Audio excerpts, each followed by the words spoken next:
This is the Rumors Are True podcast, brought to you by Pantheon Media Network. Hey, this is Joe Nixon with Slick Shoes, and you're listening to the Rumors Are True podcast.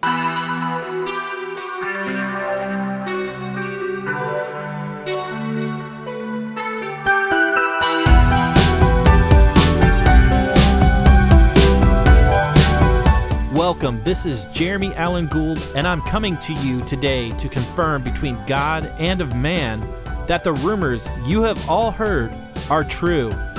I started this podcast to have a platform for the bands and artists that I've worked with in the past, as well as new musicians and artists that influenced myself and many others. The Rumors Are True podcast is an opportunity for the artists to tell their story their way. I'm still in the business of confirming rumors. I still love a good conversation, and I still freaking love music. So thanks again for joining me on this journey, and I hope you like what you hear. With that said, the rumors are definitely true.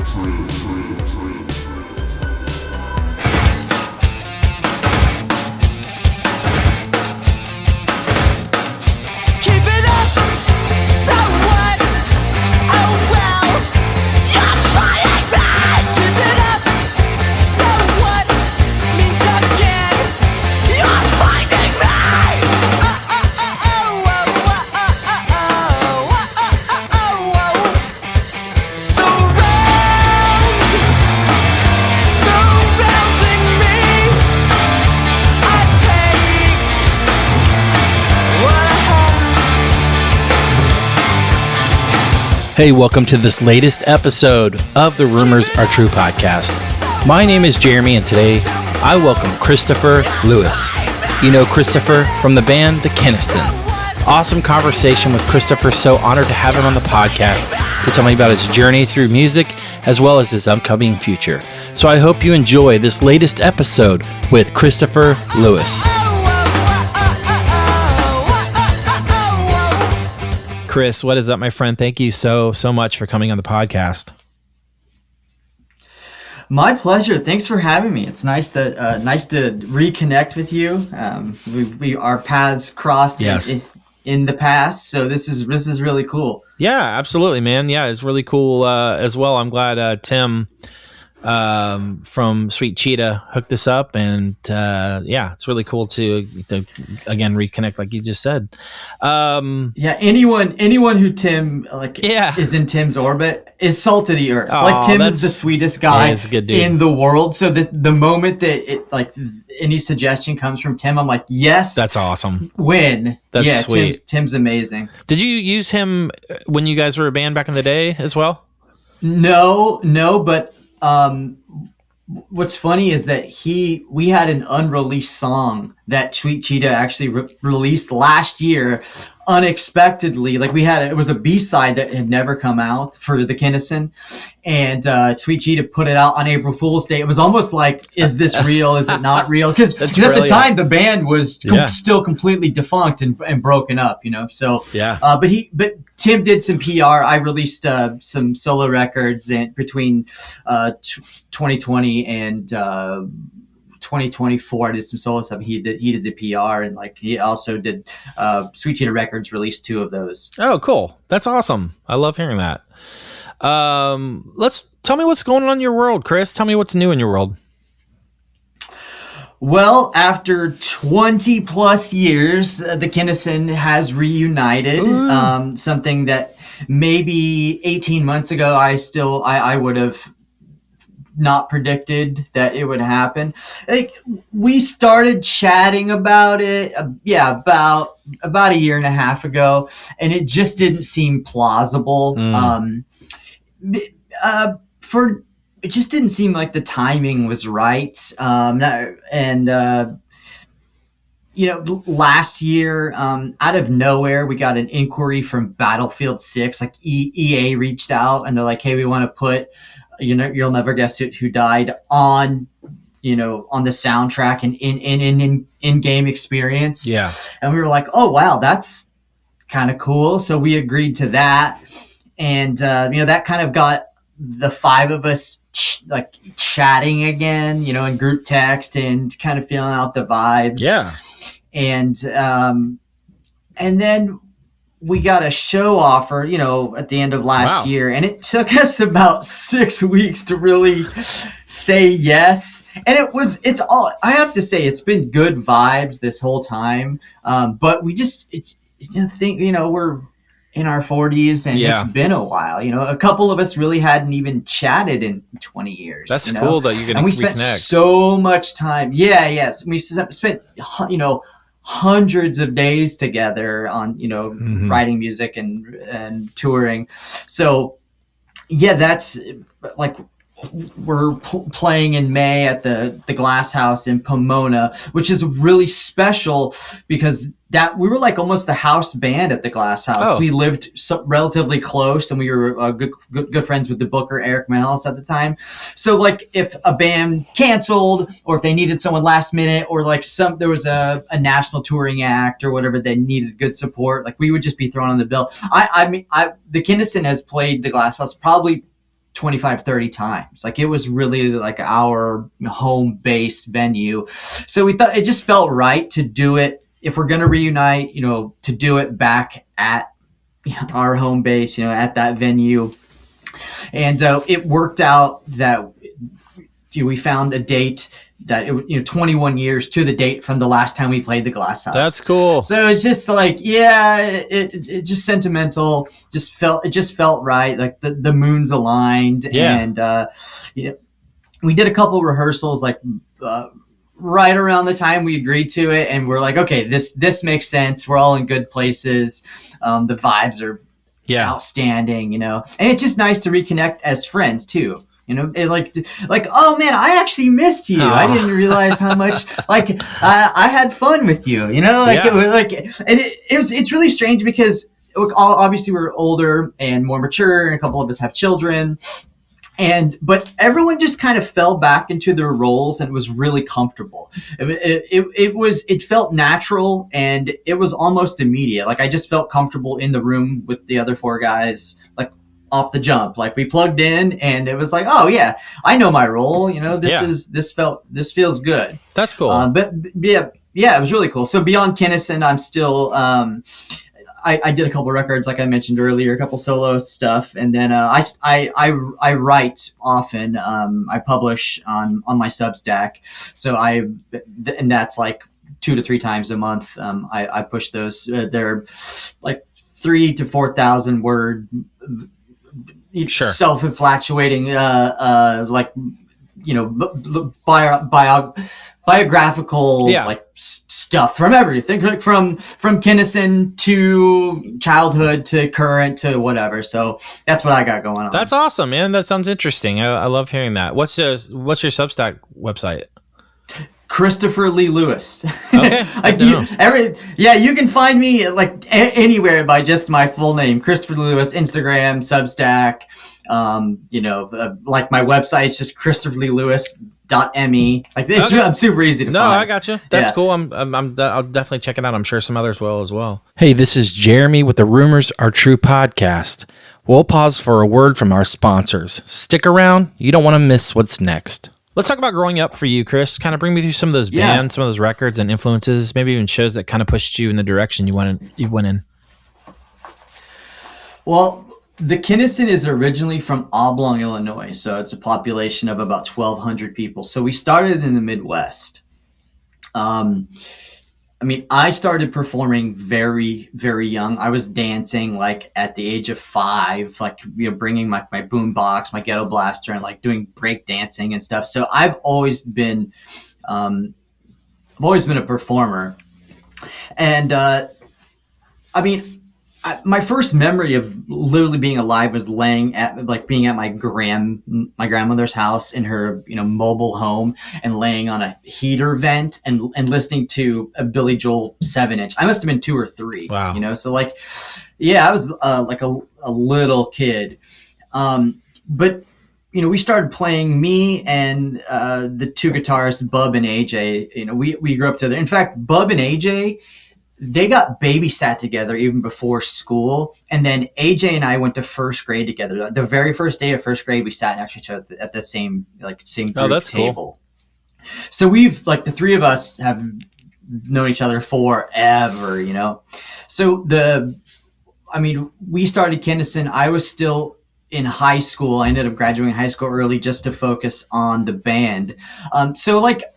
It's kind of difficult to say what really inspired the Kinison to start, but I loved Nirvana. That was Kurt Cobain was a huge influence on me, especially being from such a small town that homophobia was rampant in the 90s, but you had Kurt Cobain that was saying God is gay, and in the liner notes of Incesticide were if you're homophobic, whatever, don't buy my albums. So that was such a that was our outlet, being from such a small town. The closest city would be Indianapolis, which was 2 hours, and Chicago's 4.5, 5 hours. So we were literally from nowhere, If I needed a new pair of shoes, or if we wanted to see a movie, we had to drive an hour to Terre Haute, which is not even a real city, It's it was even hard to get records. We the town over, there was Walmart, so you could go pick up a CD, if you wanted to get, I don't know, the Red Hot Chili Pepper CD or something, you could, not that's not an influence on us, but that was kind of our set, what I mean? In order to get music, we had to get out of our town. We did a lot of LimeWire, just illegally downloading whatever. But right around when I was getting out of high school, we got into Refused and At the Drive-In, and those bands really, that was kind of the catalyst to our sound, right? And also there was a void to be filled because those bands released a couple really good records, and right as they were about to explode, they disbanded, right? So we were oh, well, we love the style of music. We love the post-hardcore. And what was also really important to us, as I mentioned earlier, the performance side, is we loved performing. That was we loved being on stage. We loved dancing. We loved going off and interacting with the crowd. And those bands, had absolutely were just both bands had great frontmen, and also throughout the band, they had really good players, and the live show was an integral part of those bands. So we kind of took that as a basis and parlayed that into Kinison. But essentially, as soon as I ended up graduating high school early, not because I'm smart, I just was able to manipulate my guidance counselor. So then essentially as soon as I graduated, Kinison moved to California, moved to Riverside. We found actually the way it happened is, you ever heard of the band Amen? Yeah, I do. So Casey Chaos was the singer of Amen. He actually passed in I thought so, December of 2024. Yeah, he passed away. Actually, I wrote about that on my Substack. There's a really loving story about that guy. But I handed him. I knew he was in with Ross Robinson, the producer. So the Kinison, the three of us drove to St. Louis, went to an Amen show, handed Casey a CD, a demo, just old school shit, handed him a demo, and an hour later, he came and found me and grabbed me by my shirt and was and took us on his bus, and he's calling Ross Robinson from the bus. He's I found this band, and at the time we actually thought that Ross was. I thought Ross would produce us, because he had done At the Drive-In, and the Blood Brothers were in the pipeline, he actually he produced Amen. And then after Casey and Ross had a discussion, Ross told Casey you should produce them. You found them, why don't you produce them? So like Casey hooked us up with manager Bill Fold, and we just uprooted the band. The three of us moved to California. Wow. And yeah. That's a different world. Yeah. We moved to Riverside too, which is nuts. You know, we thought we were moving to LA, but it was like in the middle of the orange groves and the IE. And then we found players, like we found Mikey, our drummer, and eventually we found Michael, our bass player, and we kind of used Southern California as our base. Yeah, you know, and Casey ended up producing our EP Mortgages Bank, which is on Fearless, right? How did Fearless come into the picture? It was so organic. It's such a funny story. Is we were playing the Glass House, of course, and we were backstage hanging out, and this guy walked up and said, "Hey, I heard your demo." And we're like, "Oh yeah, it's kind of floating around, right?" We had just done a demo, and he's like, "My name's Graham. I work at Fearless Records. Why don't we just get that thing mastered, and we'll do a handshake deal, and we'll put that EP out?" And we'll, you know, and we're like, "Absolutely." So it was just a seismic encounter, like just happenstance. They were just at the show. We had this, I mean, it was really just a demo at the time, you know, like it wasn't fully mixed. We were just kind of passing it around, and he just walked up and said, let's put it out. And that's literally how it happened. That's so rare. And it's really cool too. The testament of the, you know, your band in general, just the fact that they were into it and they're like, hey, let's just do this. I mean, I've heard that very few times, but it's really cool. And really, I'm sure it made you feel great that they wanted to do that. Totally. Well, I mean, I mentioned 5 minutes ago, At the Drive-In was a huge influence on us. Like At the Drive-In did records. Yeah, that's Fearless. right. Via, so we were like, yes, let's do it. You know, like we weren't really into the. I'm not talking shit. Just we were just never really into emo or like pop punk. But we were like, okay, well, they do have some credibility with some of the acts that they've signed. So you know, let's do it. Great label. They're awesome, fantastic label, and I mean they definitely made their imprint, you know, with a lot of those bands. Absolutely. What was recording that EP? Like you mentioned, it was you mentioned with KC Chaos. What recording with him? What was that like? So Matt Chidgey was the engineer. Matt found a studio in Simi Valley in the middle of nowhere. And it didn't even have like an official name, so we just called it Chicken Coop Studios. It was a piece of shit, just in the middle of nowhere. In fact, at the time, they were filming Cat in the Hat. Great movie, down by the the street. way. I love that movie. Yeah, so we had to drive through like Whoville to get to the studio in the middle of nowhere. And the rule was like, all right, this is a favor, like there's no drinking. You know, I think we booked like 3 or 4 days, maybe 3. And so Matt Chidgey was the engineer and Casey was the producer. And I ended up getting a hold of some Klonopin, and oh gosh,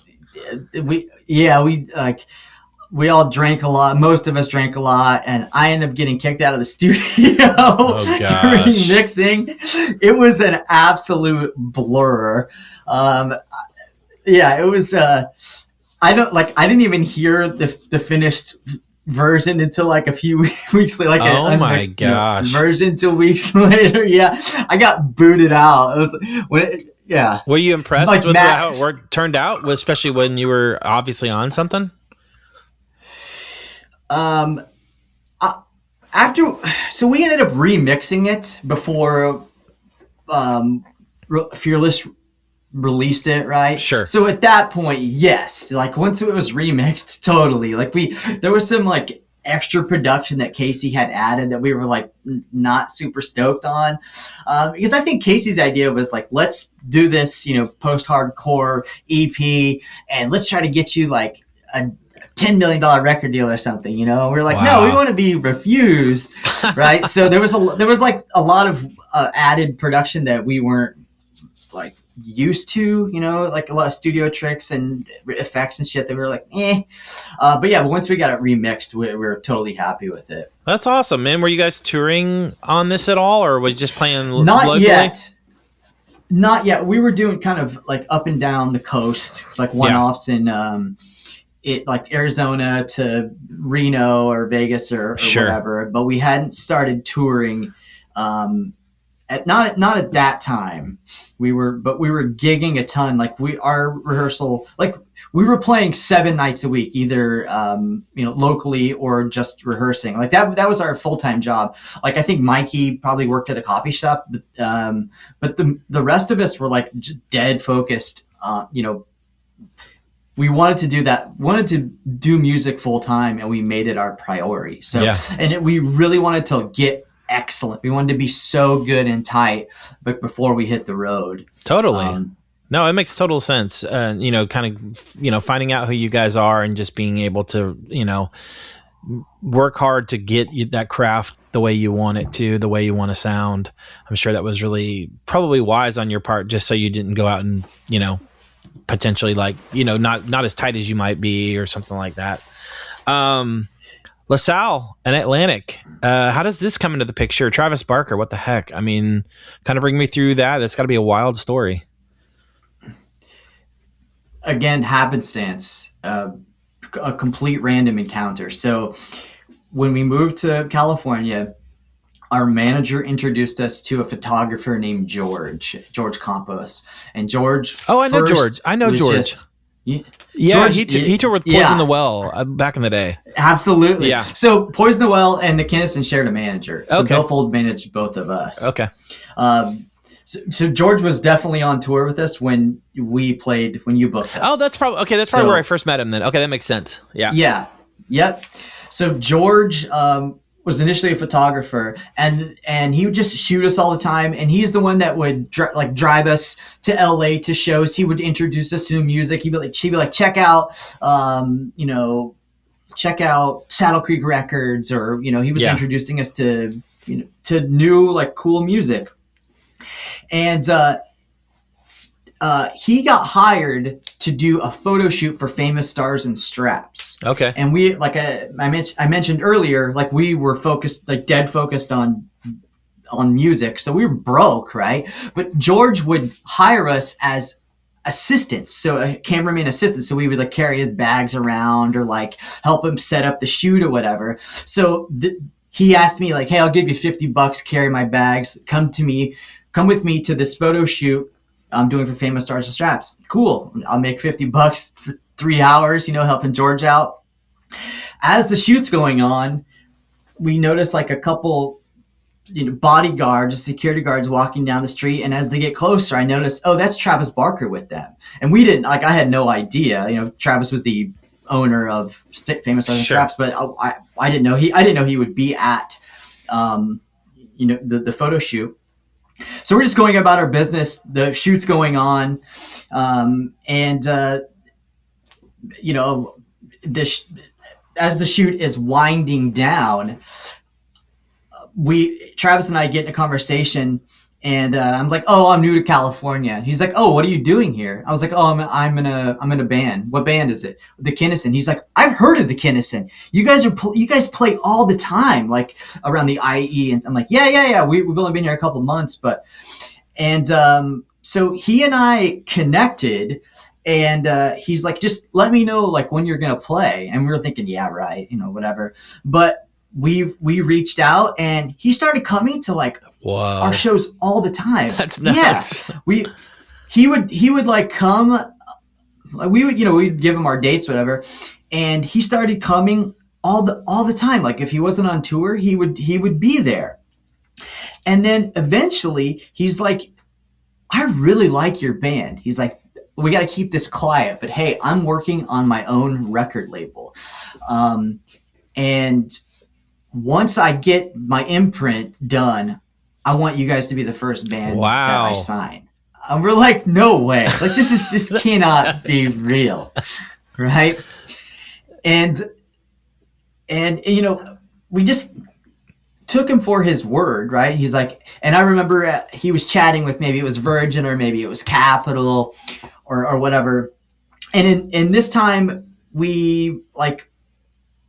I think we started touring finally. We got a booking agent, we got Leave Home Booking, we started touring, and the deal came through. Like he got his imprint with Atlantic, and true to his word, we were the first band that he signed. And we were on tour in Portland, Oregon, and when we pulled up, our van pulled up, the promoter of the show was like, "Hey, you guys got a package." And he came out, it was like this stack of shit, and George rips it open, and it's our contract, from LaSalle Atlantic, 5-album deal, like insane. Unbelievable. Yeah, it was nuts. And we stood there like in the parking lot at the venue in Portland, signed our deal. George took some pictures. We took some stupid. We took like a marker and wrote major label deal on like the front, and then we lit it on fire as a joke. And we were standing there with cigars, and we sent that picture to our attorney and our manager and said, "Where's our fucking money?" Dude, they were not happy. That's we hilarious. Bumped everyone out. Yeah. What was that like, having Travis Barker, of all people, just being a fan of your band? That's pretty freaking incredible. He's a supremely talented musician. It's like that's got to make you feel amazing. Well, it was sort of unreal. The thing that it's odd is that what I said to myself as a 7th grader, right? Oh, it's going to be easy. I'm going to start a band. I'm going to make music with my friends. I'm going to tour the world. I'm going to get signed to a major label, and that's just my life. So in a way, it was some like a prophecy or something. Sure. Like it came true. So yeah. It came true. So yes, it was really cool seeing him in the crowd and have him give us praise and say like, "Oh, I want to sign you," and everything. But at the time, it didn't seem unreasonable. It just felt like, no, this is what happens. We put the time in, we put the work in, and everything fell into place. And like looking back now, it's like, that is surreal. It is. That is nuts. Probably arguably like the most famous drummer in the world, it's like being into your band and then getting an imprint with a major label and then signing you, like it's nuts. I mean, Blink took us on tour also. Like we toured Europe with Blink. We did. So right as their self-titled album came out is right when we recorded our LP, right? So it hadn't come out yet, but it was finished. And Blink took us on tour with just the Fearless EP, and we opened up for them on an MTV dollar bill tour, like a 20-date tour. That's MTV sponsored tour. It was that tour that they did for $1. So it was like us, Bubba Sparks, and Blink doing a nationwide tour. It was fucking nuts. That is insane. Sounds nuts. And like, it was such a sweet thing, like for Travis to do. There was no real reason to.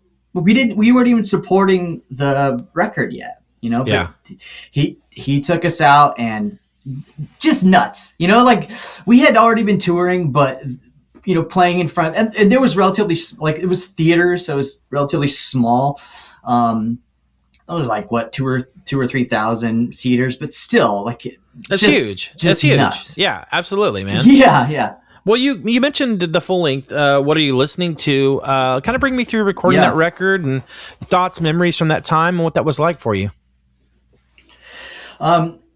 So, as I mentioned earlier, one of our biggest inspirations for the band was Refused, and Refused used their Swedish producers, Pelle and Eskil, who like those were their guys, and again, happenstantially, our manager got poisoned the well to record with the Swedish producers. Mm-hmm. So like they came in our orbit, and so when it was time for us to do our album, we got them as well. So it all worked out. It was like the band that we loved, that we kind of, based ourselves on. We ended up using those producers. That's amazing.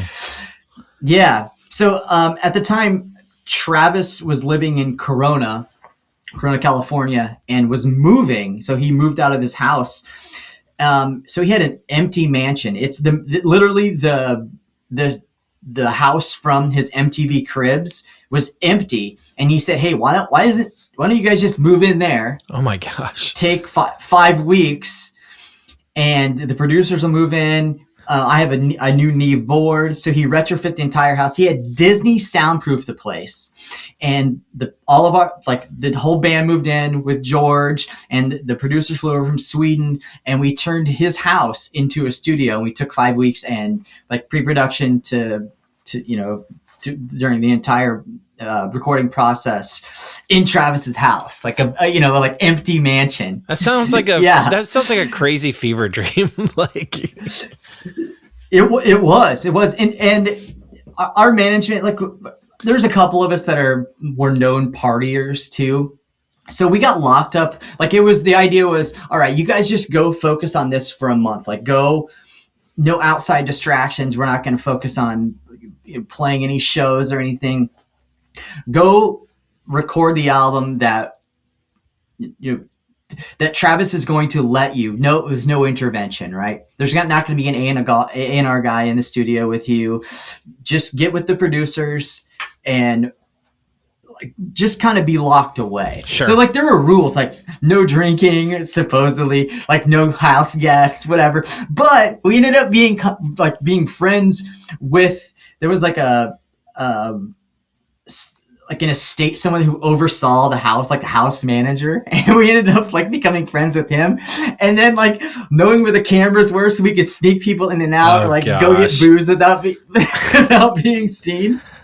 That's hilarious. Yeah. You guys are rabble rousers.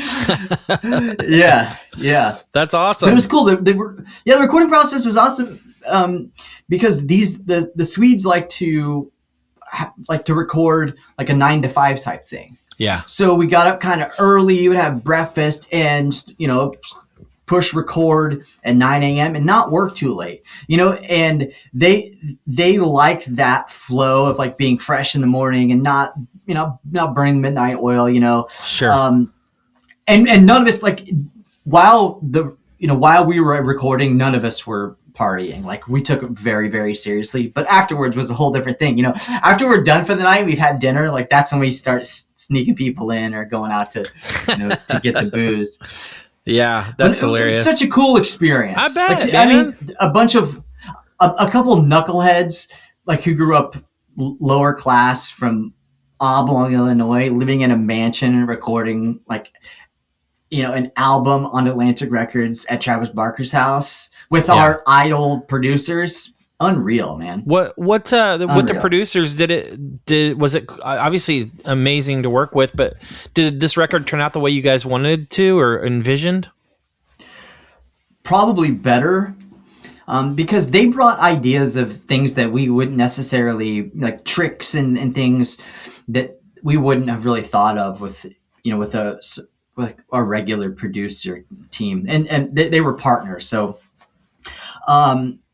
they also helped make it like one piece, right? So the whole album flows. I had a bunch of, at the time I carried around like a mini cassette and I would just record things. And I had like a couple hours of just bullshit music and sounds and interviews or whatever. And they let me incorporate that into the record. So cool. The record totally flows. It's like one piece almost. And in fact, the guitarist Bub and I, we had written this super sad song and it didn't fit the album, even though we were lobbying for it to like be the first song on the album. It didn't fit really, and so we at least convinced them to let us record it, right? And at the end, everyone really liked the song, but we felt like it just shouldn't necessarily be on the album. So Pelle and Eskil suggested that it go on the album, but it was the secret track. Remember back in the day, at the end of the last song, at the end of track 12, you let it play, and then 12 minutes in, there's that. So like they did things like that. They, we got to do the song because we loved it and we liked it, but they knew that like this isn't the type of song like you want to start your record with some sappy song, and we're known as this energetic dance punk, post-hardcore band, and we wanted to start it out like about like how shitty one of our friends were, like about death, and That's hilarious. Let me ask you this: how do you feel about the record looking back on it? I will say that I didn't listen to it. I didn't own it for about 17 years. Refused. I just didn't listen to it. About a year and a half ago, when we all kind of started chatting again, I was like running a lot and exercising and walking a lot, and I threw it on. And man, it's a good record. Yeah. I'm proud of it. I can't say that's how I felt for a long time. But even as we're talking about set list, like for this upcoming Glasshouse show, there was no song that we were like, nope, we're not doing. Like, we didn't, there was nothing like, I don't like that, or this doesn't fit, or that doesn't represent who I am anymore. Even though, a lot of the topics, like I don't do drugs anymore, I don't drink anymore, but still, I still enjoy performing them. Like I still like doing those songs, but it's held up really well. And in fact, this isn't in a boisterous way. I feel like it's held up better than a lot of the other records that came out around that time. It's because we weren't pigeonholed into like, we weren't like an emo. Yeah, band, you were your own thing. Yeah, you were doing your own thing. Yeah, and again, I'm not talking shit. Just we're just different. If you listen to, I'm not going to name any names, but you listen to stuff from like 2002, you're like, oh man, when you hear it, you go, this is definitely from 2002. Yeah. No, you can just tell like production. And I don't feel that our record sounds like that, or the songs certainly don't represent that. Yeah. No, I get that. Hey, this is Jeremy from the Rumors Are True podcast. Hang right there. Here's a word from our sponsors. What was the touring like for this? I know I wound up booking you guys around this time, I think with Static Age, maybe. What was the other band on that? I can't remember. I sent you the flyer. I cannot remember right off the hand. You sent me the flyer. Was it like Still Life Projector or like, Age. I don't remember. But anyway, yeah. What was the touring like for this? Kind of bring me through that touring cycle for this. Well, we ended up doing about 300 shows a year for 3 straight years. Oh my God. A couple of us didn't have home addresses. We just, when we weren't touring, we were just, couch surfing or sleeping on girlfriends' floors or whatever. We toured extensely. Like we did, we played main stage Coachella. Oh my God. Is insane. Yeah. We did main stage Coachella. We did basically main stage. Warped Tour is not, there's not really a main stage necessarily, but we did that 2 years in a row. But it was just non-stop. In fact, Leave Home Booking was who I mentioned earlier. That was like the booking agent we initially signed with, and they were like Transplants, Rancid, like they were like like very punk driven, and we wanted to tour so much that it annoyed them. Like how often we wanted to be out, so they ended up dropping us. They were like, they're like too much work. Yeah. Too much work for no pay. They're like, what's 15% of zero? And nothing. So it's not worth it. Not worth it. Oh, that's hilarious. I remember we were in Reno, and George Compost was on the phone and he was looking at me and he's like, not good. He was mouthing, not good, not good. And we're like on tour. I'm like, what happened? And he hangs up, he walks in, he's like, our booking agent dropped you guys. You're done. I'm like, we're on tour. What do you mean? What are we supposed to do? We don't have an agent, but we're on tour. What the fuck are we supposed to do? That's hilarious. Yeah. Was that difficult So we end up, to deal with, like to have that said to you?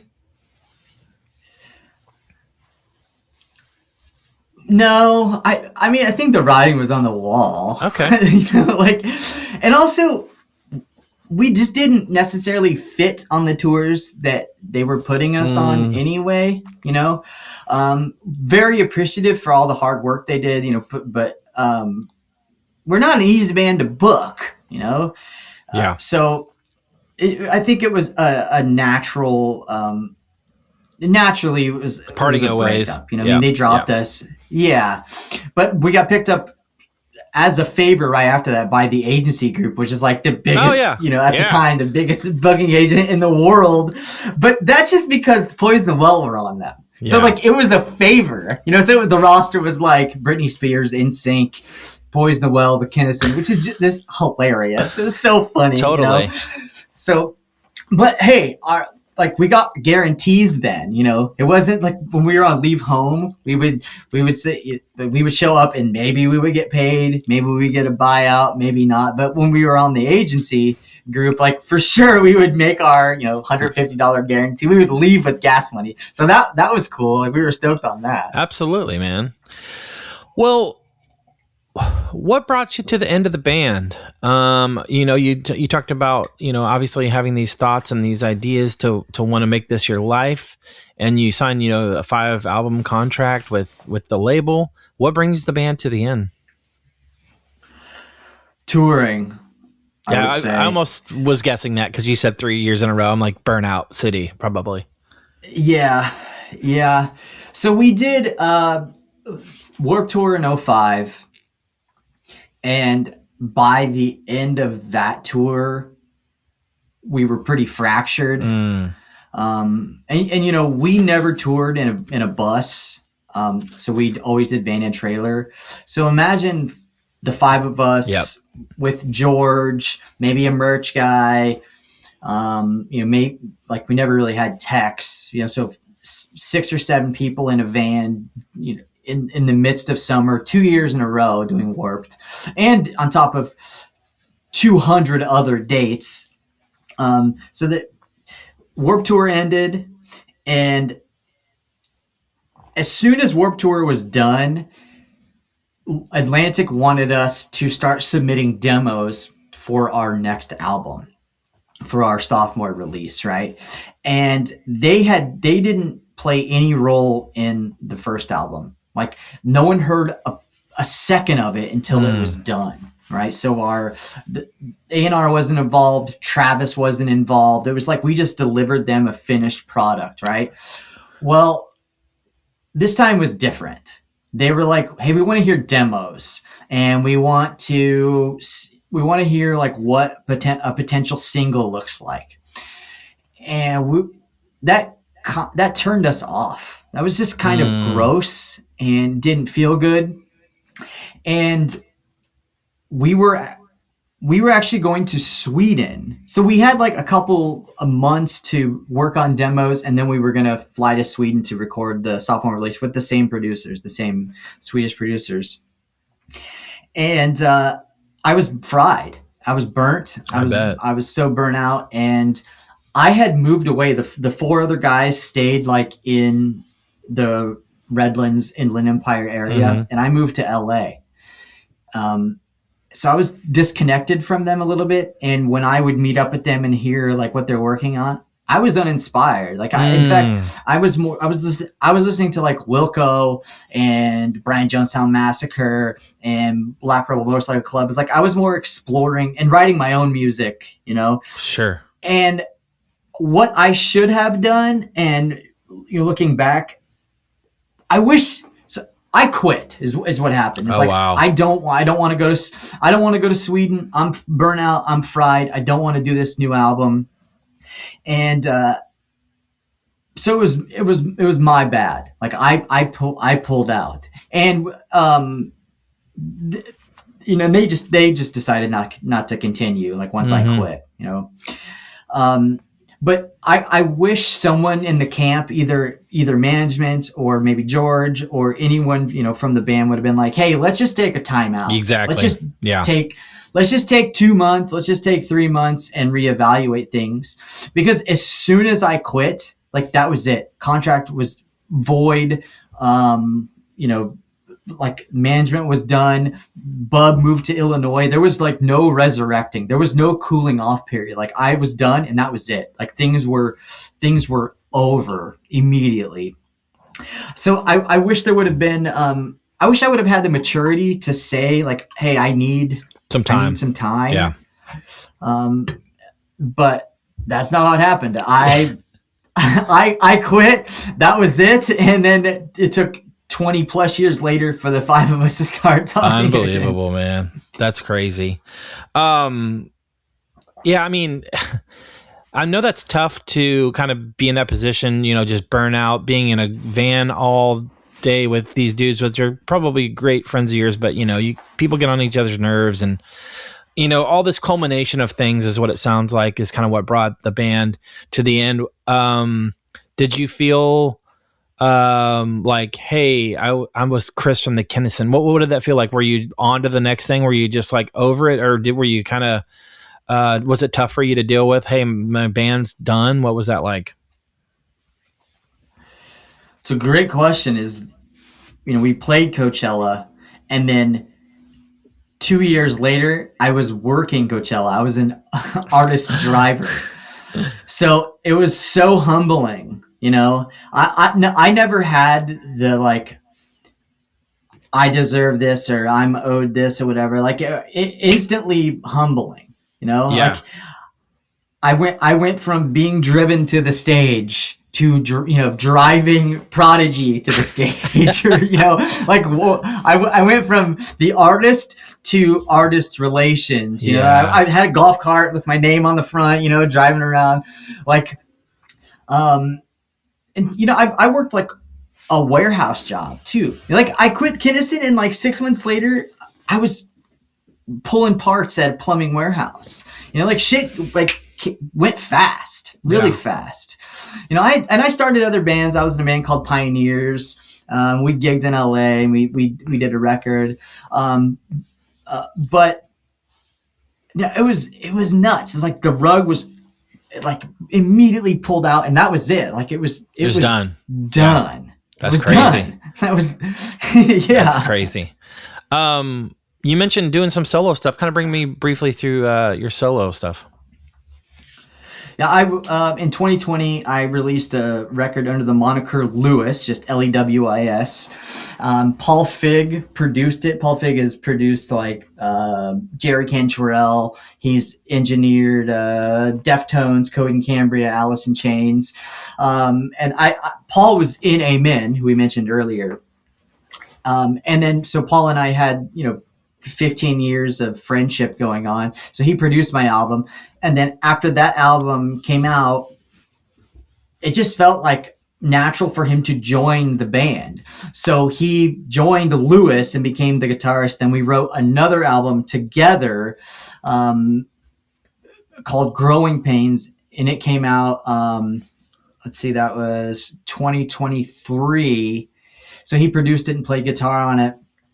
And then I just decided, hey, Lewis became a band, right? Okay. And I don't think I'm great at that. Even though it's my name, like it became a democracy, and I'm just not great at that. It's one of my flaws, and I could admit that.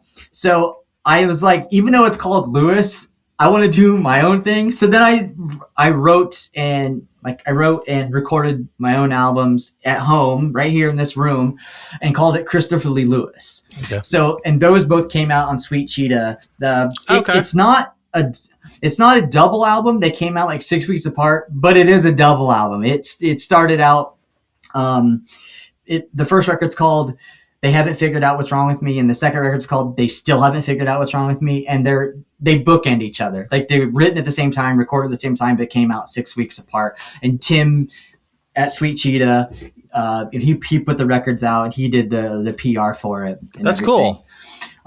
Yeah. That's amazing. Yeah, and those came out in 2024. But yeah, the last year I was just kind of focusing on my health. I had hip replacement last year, and I've been racing. I run, so I did a couple half marathons last year, and but now like it's full go. It's Kinison time. We're back. That's awesome. Yeah, you mentioned obviously reuniting and having this show. That sounds you're really excited about it. The Glass House, like you mentioned, kind of 21 days to the date, which is exciting. Tell me about the show and kind of what's the future like for the Kinison? Is there any music on the horizon, other shows? What does that look like? I don't know yet. We've agreed, the five of us have agreed to this one show. And I think we're all in a really great place and we're excited. I think we will know. So the show is May 29th. I think May 30th we'll know if there's more to be had. I don't know. Personally, I would love to get on like the festival circuit. Mm-hmm. I think that we're all in a really good place. The five of us individually, like where we are, everyone seems to be in a healthy place. And it feels that way when the five of us are in a room, but I can't predict. I personally, I would love to. I would love to like do more shows, do some festivals. Is it possible we could do new music? Maybe. I don't know. But again, I would say, yeah, maybe even like 11 p.m. on May 29th, we'll know. Maybe that's the conversation after we walk off and the endorphins are high and the serotonin's pumping. Yeah. But we haven't really discussed much beyond that. It's just been like, all right, we got this offer. We're super excited. We're all in. Like we've really crafted an excellent show. This is more of a show too, not so much of just like a punk thing like that we've done before. We've really took the time to plan it out, and set list has been crucial and important in the things we're going to do between songs and so on. It's super exciting, and I'm so happy to be part of it with these guys again. I'm elated, and I'm genuinely excited, and hopefully something comes out of it. If not, like the Glass House is going to be awesome. It's going to be so fun. Yeah, that's amazing. That sounds incredible. I'm stoked for you getting this opportunity to not only rekindle the band and your relationships and friendships, but it sounds, I can hear the excitement in your voice. I'm happy for you, man. That's really cool that you're going to be able to get back on the horse, and hopefully your body will take what you used to do. I assume it's probably be tougher the older you get, but yeah, man, I'm excited for you. For sure, man. Thank you. I got my cardio up. My cardio is in a good place. That's kind of what I was getting at. Like cardio, I think at the 40 is not what it was at 22, 23. Chris, I know you can't predict the future, but what does the future look like for you personally?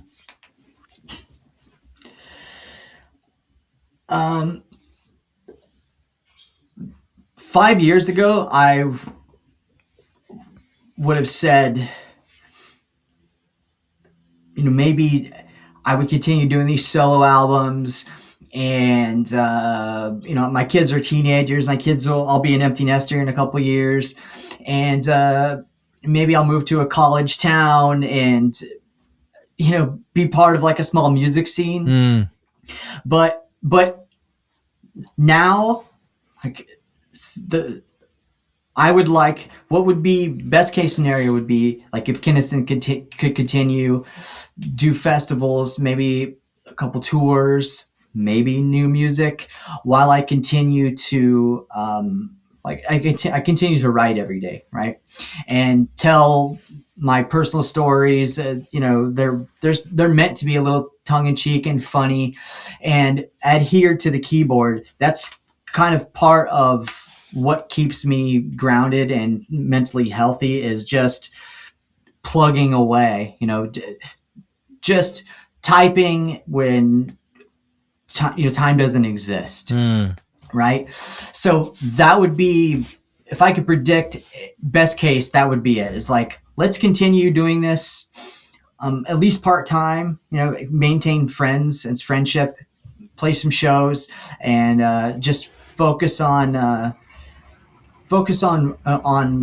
writing every day and being honest with myself. In fact, the writing is even more beneficial for me than like my solo music. It kind of like replaced it. Is how much better I feel when I'm writing, as opposed to like making music in this room. Sure. Solo music, at least. Yeah. Well, Chris, I'm happy to hear that. Super honored for you to come on the podcast. Really enjoyed this conversation, to reconnect and just kind of hear your past and your obviously your upcoming future and just kind of your journey overall. So I really appreciate you hanging out with me for a little bit. Thanks, man. Thanks for having me. Nice to reconnect. Absolutely. Small world, man. The punk rock world.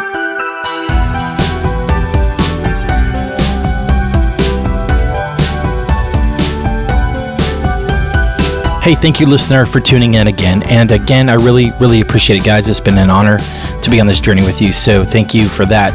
If you'd like to add me on Instagram and Facebook at The Rumors Are True Cast. If you'd like to like and subscribe, you know the drill. I also have a new website, www.therumorsartruecast.com. You can go there for links and be able to listen to the episodes as well if that's something you're interested in. So again, www.therumorsartruecast.com. Thank you to Christopher Lewis. Awesome conversation. So honored to talk to you and just reconnect. And thank you so much for your time, Christopher. Got some incredible artists on the horizon, guys. And you know it, nostalgia is still a heck of a drug. The podcast is produced by Wesley Hill, artwork by Jared Chase Bowser, and music by Brian Jaron. This episode is dedicated to the memory of my dear friend, producer, and man of many talents, Brian Jaron.